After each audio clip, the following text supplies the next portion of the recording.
Gubernatorial candidates join us later in today's program to talk a little bit about the future of education and workforce development in the Commonwealth. And thank you for being here and for lending your voice to this leadership event. I would now like to take the opportunity to recognize our sponsors, many of whom are participating in today's conversations. Presenting bank sponsor is Atlantic Union Bank. Diamond sponsor is Dominion Energy. And our platinum sponsors today are Altria and Amazon. A listing of today's sponsors can be found in your event program. Please join me in thanking these organizations for their support and their collaboration today.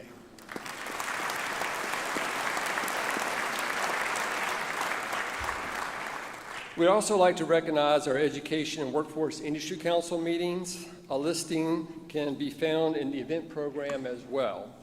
But please join me in thanking these companies for their continued support and our co-chair, Tina Falsgraf, at the branch group for her leadership. Thank you.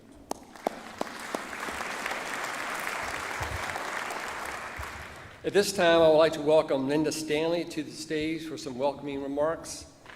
Linda is Managing Director at First Citizens Bank, our Blueprint Virginia 2035 Regional Tour presenting bank sponsor, and she's also chair of the Virginia Chamber Board of Directors.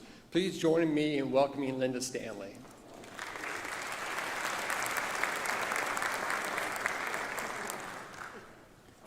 Good morning, everybody. There's a lot of energy in this room, isn't there? And I'm just so glad to see so many of you that I've had the pleasure of knowing for a while, and then so many new faces. And thank you all for being here today. Can you believe this crowd? Or could you believe the line to get through the security? That was fun. But thank you, Keith, and I'm excited to be here today, and I'm excited to see all of you here today. I'd like to take just a moment to recognize the Virginia Chamber board members who are here today. So if you're a member of the Virginia Chamber Board, if you'd please stand and be recognized, that would be great.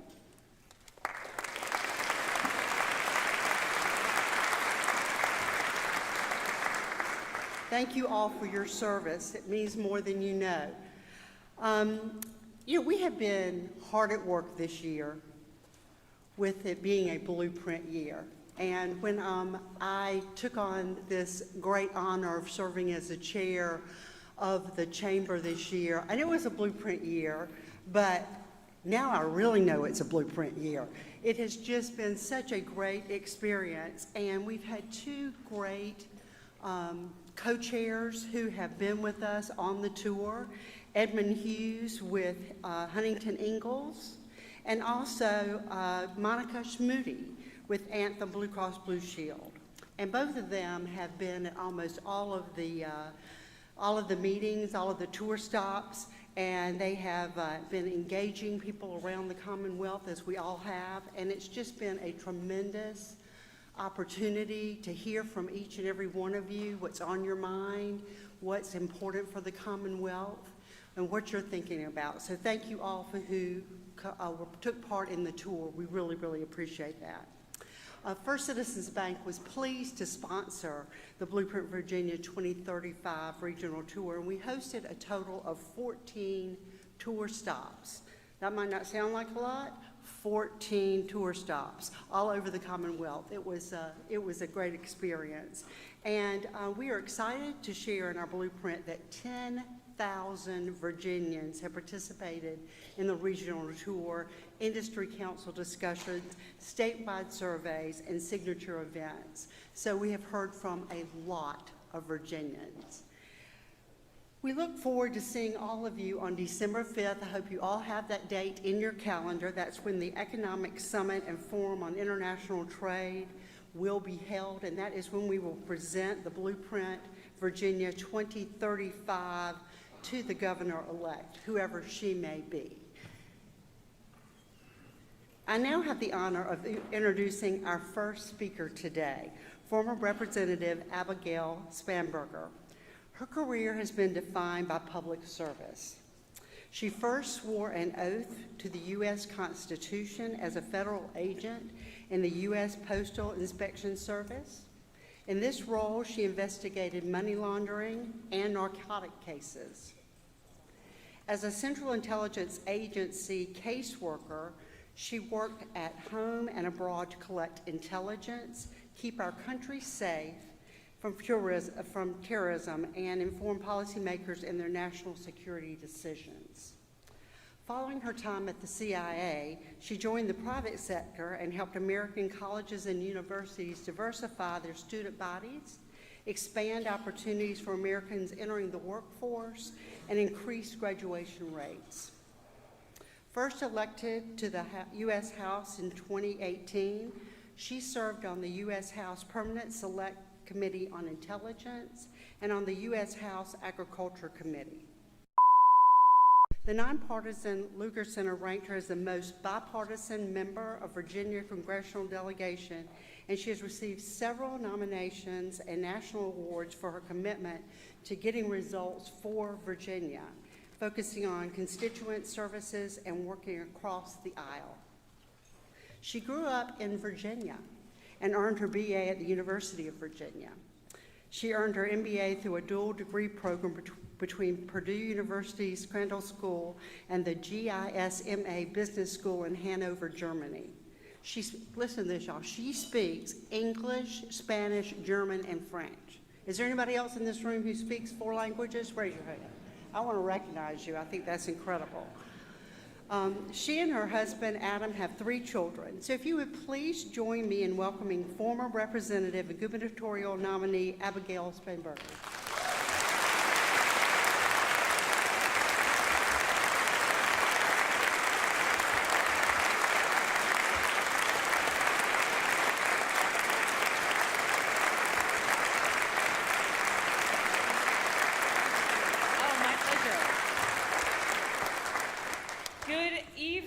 Good evening. Oh my goodness. Good morning, everyone. The days are long these days. I appreciate the invitation from the Virginia Chamber Foundation and the Virginia Business Higher Education Council. This is a really important conversation, and I am grateful to be a part of it, and I want to begin by saying thank you. Thank you for welcoming me to join you all today, and thank you to everyone for being part of this organization and of this conference. I also want to say thank you to the educators who are preparing the next generation of Virginians. Thank you to the business leaders investing in our workforce. Thank you to the policymakers and advocates who understand that Virginia's future depends on getting this right. The work that you're doing is the foundation of what we need to accomplish in Virginia. And if I have the privilege of serving as our next governor, I am here to tell you that you all will have a strong, committed partner working alongside you on Capitol Square. And one of the reasons that I'm really excited to be here today is because I love talking about what makes Virginia special. And I believe that our competitive advantage is our people. It's our talent. We have world-class colleges and universities and an exceptional community college system. CNBC recently ranked us as #1 in the nation for education, something that everyone in this room helped make happen. And Virginians understand this. We understand the value of education, of ensuring that our workforce is ready for the challenges of the future. And according to recent polling by the Virginia Business Higher Education Council, 90% of Virginians are proud of our top-ranked education system. 94% say it's important to invest in higher education to maintain our competitive advantage, and more than 90% believe we need to increase both the number of degrees and non-degree credentials offered here in the Commonwealth. If there are any other elected officials in the room, aren't those polling numbers amazing? But it doesn't mean that we don't have serious challenges to tackle.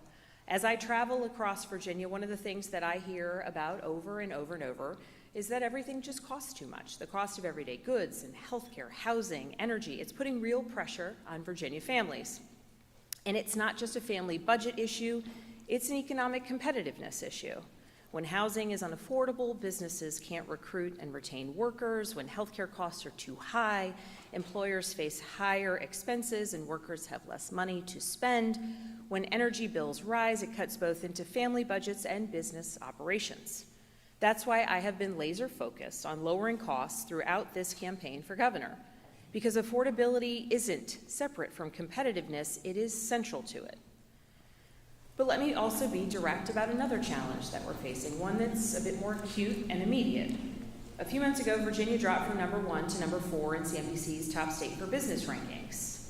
And in that ranking, they were clear about one major factor: federal job cuts are disproportionately impacting Virginia's economy. And the chaos coming out of Washington isn't just bad policy, it's creating real harm for Virginia families and businesses. The Weldon Cooper Center at UVA estimates that there will be virtually zero job growth in Virginia in 2026. And it's the so-called Department of Government Efficiency, or DOGE, that's a huge reason why. They're not just federal workers who are impacted, it's Virginians in manufacturing, food service, and contracting whose livelihoods depended on a stable federal workforce. And now, as we speak, we're in the midst of a federal government shutdown. The president is threatening what amounts to a DOGE 2.0, even more mass firings, and threatening to illegally withhold back pay from furloughed employees. This isn't just creating uncertainty, it's creating real hardship for thousands of Virginia families.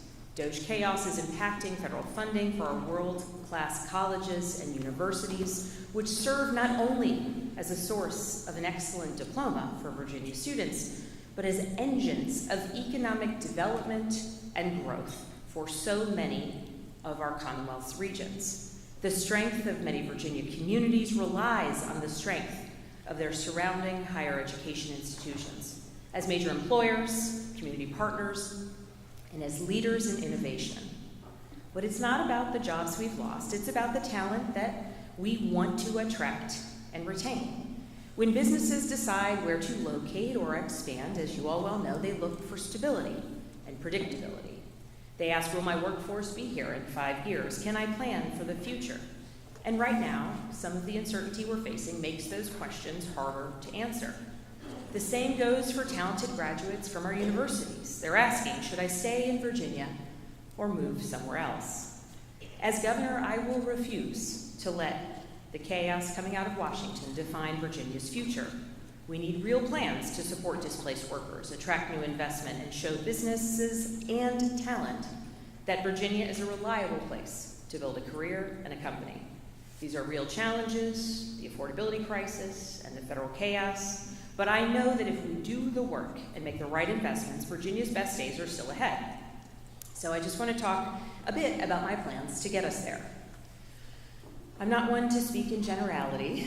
Throughout my campaign for governor, I've released several detailed blueprints: the Growing Virginia Plan for economic growth, strengthening Virginia's schools for education, and the Affordable Virginia Plan to lower costs for families in healthcare, energy, and in housing. There are actionable policies that I am ready to begin implementing on day one. But let me highlight a few of the priorities. First, we must support workers who are displaced by chaos coming out of DC.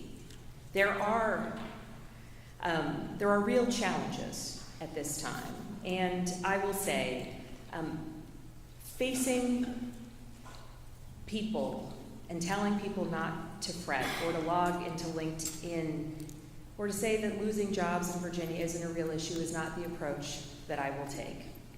As governor, I will direct the full power of the office to support displaced Virginians fighting for legal protections for fired federal workers and contractors, directing the Board of Workforce Development and VEDP to identify adjacent job opportunities based on transferable skills and expanding career mentoring.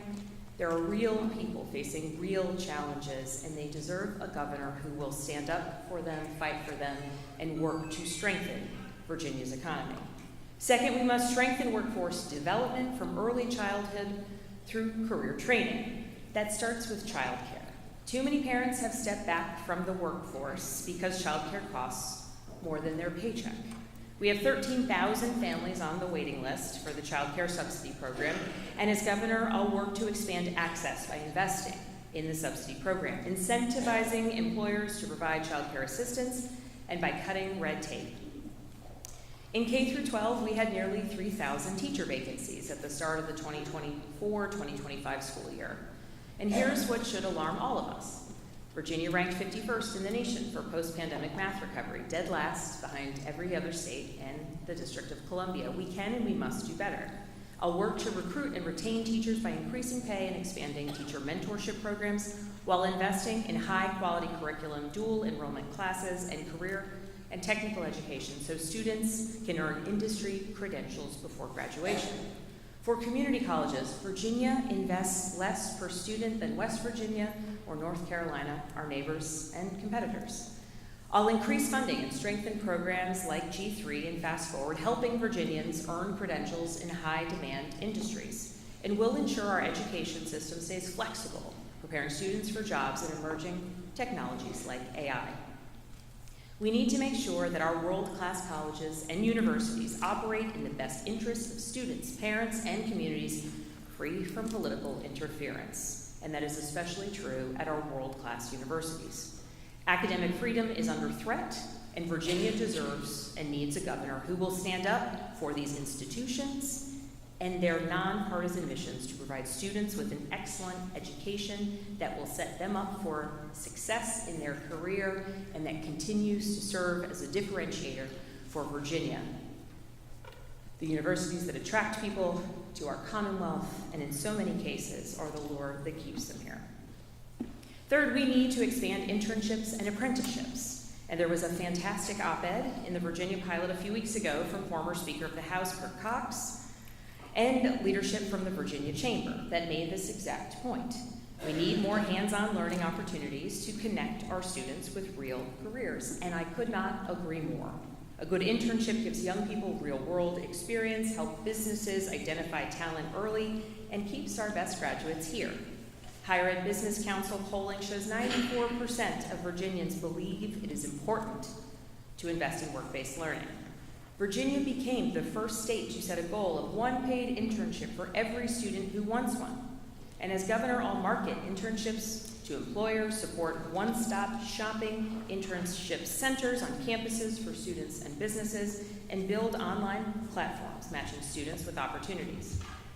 The same goes for registered apprenticeship programs, connecting middle and high school students with the careers of their choice that they may not even know exist.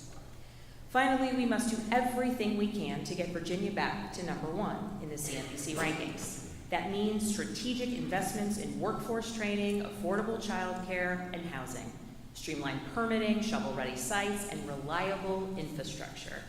And let me be clear about one more policy. I've said it before, and I will say it again. As governor, I will not sign a bill that repeals Virginia's status as a right-to-work state. But let me also say this. I believe that we can do more to support working people, both in the business community and at the state level. Establishing statewide paid and family medical leave, for example, increasing the supply of affordable housing and childcare, and finally, at long last, raising the minimum wage. I know there are those who think you can be pro-business or pro-worker, and I wouldn't be surprised if there's some people in this room that hold that opinion, but I reject that idea. We can do both. Virginia's economic success has always come from balancing those forces, and under the right leadership, with the right coalition, we can keep that balance for decades into the future. Let's look at CNBC's metrics again. They've recognized the top state for business 18 times, and Virginia has been in the top 3, 11 of those 18 times, under governors of both parties. We can do it again because it isn't an either-or proposition.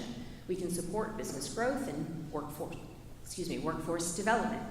We can attract new investment and protect workers' rights. We can be the best state for business and the best state for working families. And that's what I'll strive to do as governor. Because it's not just about policy, it's also about approach to governance. In Congress, I worked with anyone and everyone to get results for Virginia families. And in the end, I was ranked the most bipartisan member of Congress from Virginia. I've had bills signed into law by both President Trump in his first term and President Biden. The U.S. Chamber of Commerce gave me their Jefferson Hamilton Award for bipartisanship for my work with Virginia's small business community. And at times when Washington is sowing division and creating uncertainty, one thing is clear. The role of governor has never been more important for creating steadiness here in the Commonwealth. We need a governor who will put Virginia, not a president, not a party, first.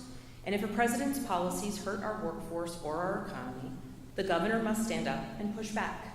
That's not disloyalty, that is doing the job. And I'll make sure that every business considering Virginia knows that they have a steady and reliable partner in the governor's office, someone providing stability even when there is chaos elsewhere. Because whether we agree or disagree on every issue, I hope that all Virginians can agree on the need to keep our economy competitive. Protecting Virginia's economy should be a bipartisan and, frankly, a non-partisan priority.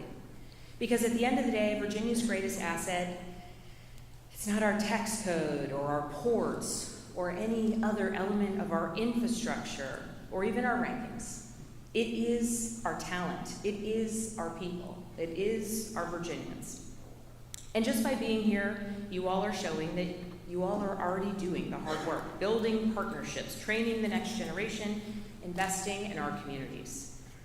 And what I will be is a governor who will be your partner in that work, someone who will champion education and workforce funding, cut red tape, and stand up to Washington when their policies hurt Virginia, someone who will show up, listen, and deliver results. That's the kind of governor that I will be.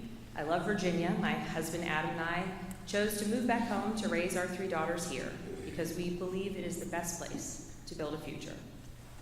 But I want that to be true for every family in every region of our Commonwealth. And together we can build the strongest talent pipeline in America, continue to attract investment to our Commonwealth, and continue to grow the businesses that are here.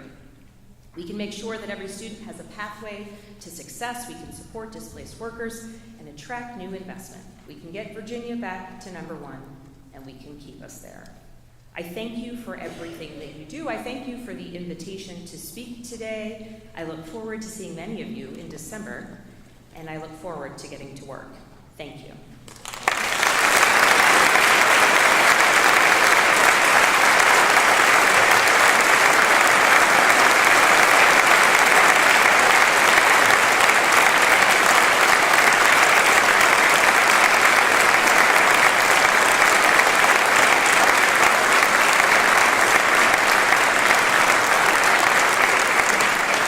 Thank you, former Congresswoman Spanberger, for your remarks today. We appreciate you being with us. Thank you. Before we get started on our next panel discussion or our next agenda topic, we have a lot of seats that are still open over here to the left. And we have a lot of people standing by the door, so we have a full house. So I know there's some availability of some seats. I hope you can find something if we can move closer together. Look.